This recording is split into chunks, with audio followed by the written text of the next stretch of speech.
pemerintah menaikkan gaji aparatur sipil negara atau ASN dianggap sebagai terobosan positif. Kenaikan gaji ini diyakini akan dapat meningkatkan produktivitas kerja ASN. Rencana pemerintah untuk meningkatkan produktivitas kerja aparatur sipil negara melalui sejumlah stimulus, termasuk kenaikan gaji, dianggap sebagai terobosan positif. Rencana ini diyakini akan mampu mendongkrak produktivitas abdi negara. Sebetulnya kenaikan gaji PNS ini kan memang adalah salah satu instrumen oleh pemerintah untuk kemudian menjaga aparatur sipil negara untuk kemudian bisa memberikan services atau produktivitas yang optimum. Memang sebetulnya secara teori kalau memang ada pekerja atau labor yang dikompensasi lebih rendah dari produktivitas atau output yang dihasilkan, biasanya mereka itu akan menurunkan produktivitas. Tak hanya itu, kenaikan gaji ASN juga diyakini efektif untuk menekan angka korupsi di jajaran plat merah. Juga perlu diperhatikan ada potensi pengurangan kebocoran anggaran. Gitu. Apa ini kebocoran anggaran? Kita tahu di beberapa kasus sebelumnya bahwa ada oknum-oknum PNS yang melakukan penyalahgunaan wewenang, seperti misalnya melakukan korupsi, penggelapan pajak, dan lain semacamnya. Kita harapkan dengan kompensasi yang lebih fair, dengan gaji yang lebih tinggi, praktik-praktik seperti ini bisa dikurangi. Gitu. Tentu perlu dengan skema monitoring yang juga lebih intens dan lebih tepat sasaran. Sebelumnya, pemerintah tengah menggodok regulasi pemerataan dan peningkatan kinerja aparatur sipil negara atau ASN di seluruh wilayah Indonesia. Salah satunya dengan memberi kemudahan naik pangkat bagi ASN yang bertugas di perbatasan wilayah terdepan NKRI. Selain itu, pemerintah juga berencana menaikkan gaji para abdi negara. Astuti harap Prabowo Subianto naikkan gaji ASN 200%. Mantan Menteri Kelautan dan Perikanan, KKP, sekaligus pengusaha Indonesia Susi Pujiastuti berharap Presiden RI Prabowo Subianto menaikkan gaji pegawai negeri sipil, PNS, hingga 200%. Menurut Susi, hal itu sebagai salah satu cara agar korupsi di Indonesia bisa dicegah. Komentar Susi ini disampaikan usai Prabowo Subianto mengumumkan kenaikan gaji 280% untuk hakim di Indonesia. Di media sosial X miliknya pada Kamis, 12 Juni 2025, Susi pun sepakat dengan keputusan tersebut.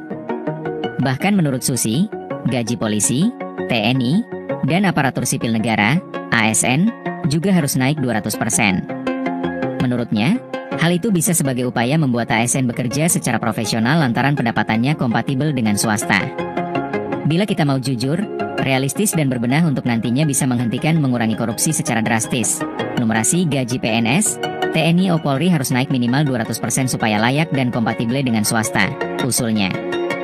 Namun kata Susi, tentu saja syarat ketatnya, profesionalisme harus dipatuhi oleh ASN. Pun rekrutmennya juga harus berkualitas. Dengan investasi senilai minimal 7.500 triliun. Presiden Prabowo mengingatkan agar Indonesia terus berpegang pada prinsip politik luar negeri yang bebas aktif. Ini memberikan konsekuensi pada posisi Indonesia di dalam konstelasi global yang makin terfragmentasi. Presiden secara konsisten menyuarakan posisi Indonesia sebagai negara non-blok, menjunjung tinggi kedaulatan nasional dan tidak berpihak pada kutub kekuatan manapun. Panduan dari Presiden Prabowo sangat relevan dan penting ketika situasi geoekonomi dan geopolitik makin menegang, fragmented, dan multipolar. Dengan latar belakang situasi tersebut, kebijakan ekonomi makro dan pokok-pokok kebijakan fiskal 2026 dirancang untuk mampu meredam gejolak global dan sekaligus mengakselerasi transformasi Indonesia secara struktural yang diarahkan pada 8 agenda prioritas Presiden.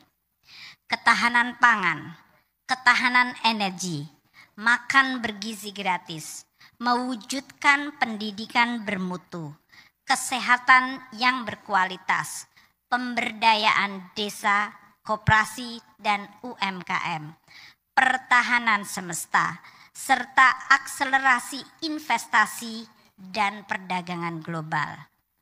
Kebijakan fiskal 2026 diarahkan untuk memperkuat kualitas belanja, optimalisasi pendapatan negara dengan tetap menjaga iklim investasi, serta pengelolaan pembiayaan yang hati-hati atau prudent dan berkelanjutan atau sustainable.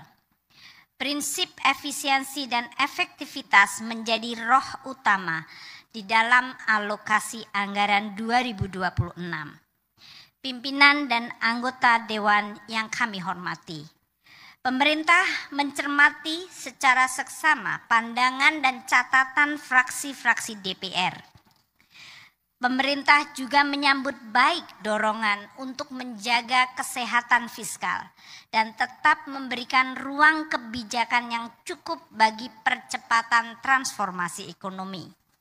Perkenankan kami menyampaikan tanggapan atas pandangan fraksi PDIP Perjuangan, Partai Golkar, Partai Gerindra, Partai Kebangkitan Bangsa, Partai Nasdem, Partai Keadilan Sosial, Partai Amanat Sosial, Partai Demokrat mengenai asumsi dasar ekonomi makro 2026. Kami berterima kasih atas dukungan Dewan terhadap asumsi pertumbuhan ekonomi 2026 yang diusulkan pemerintah pada rentang 5,2% hingga 5,8% year on year. Kami menghargai pandangan lebih optimis fraksi Gerindra agar batas atas pertumbuhan ekonomi mencapai 6,3% dan fraksi PKB dengan batas atas 6,0%. Usulan fraksi Gerindra dan fraksi PKB tersebut mempertimbangkan agar arah pencapaian target pertumbuhan 8% pada tahun 2029 dapat dicapai. Fraksi Golkar memberi catatan agar pemerintah mendorong pertumbuhan ekonomi maksimal di batas atas yaitu 5,8%. Pemerintah memiliki semangat yang sama untuk dapat mewujudkan pertumbuhan ekonomi yang tinggi dan berkualitas. Upaya mewujudkan target pertumbuhan ekonomi yang tinggi tentu masih harus menghadapi berbagai tantangan yang harus kita atasi bersama. Dari sisi demand atau permintaan, untuk mencapai pertumbuhan tinggi, konsumsi rumah tangga harus didorong lebih tinggi lagi, yaitu pada 5,5%. Hal ini berarti pemerintah harus mampu menciptakan lingkungan kesempatan kerja sehingga income masyarakat dapat meningkat. Konsumsi rumah tangga menjelaskan 55% dari PDB nasional. Daya beli masyarakat harus dijaga, inflasi rendah, kesempatan kerja yang tinggi, dan dengan berbagai intervensi pemerintah baik di bidang pangan dan energi untuk bisa menjaga daya beli. Program untuk mendorong konsumsi masyarakat terus ditingkatkan. Program makan bergizi gratis terus ditingkatkan dan ekspansif untuk dapat menciptakan multiplier yang tinggi dan menciptakan rantai pasok yang tersebar di seluruh penjuru tanah air, serta menyerap tenaga kerja secara langsung 1,7 juta tenaga kerja.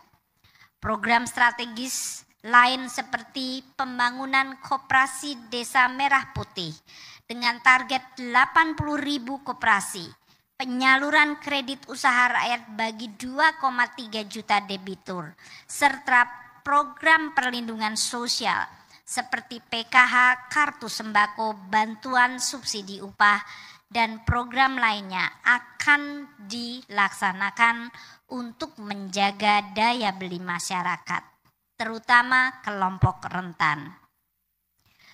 Untuk mendorong investasi, karena pertumbuhan ekonomi tinggi tidak mungkin tercapai tanpa pertumbuhan investasi yang signifikan. Growth dari investasi harus dijaga atau ditingkatkan pada tingkat 5,9% year on year. Ini berarti Indonesia membutuhkan investasi baru pada tahun 2026 untuk mencapai target pertumbuhan yang tinggi dengan investasi senilai minimal 7.500 triliun. Komponen investasi berkontribusi 30% terhadap PDB kita.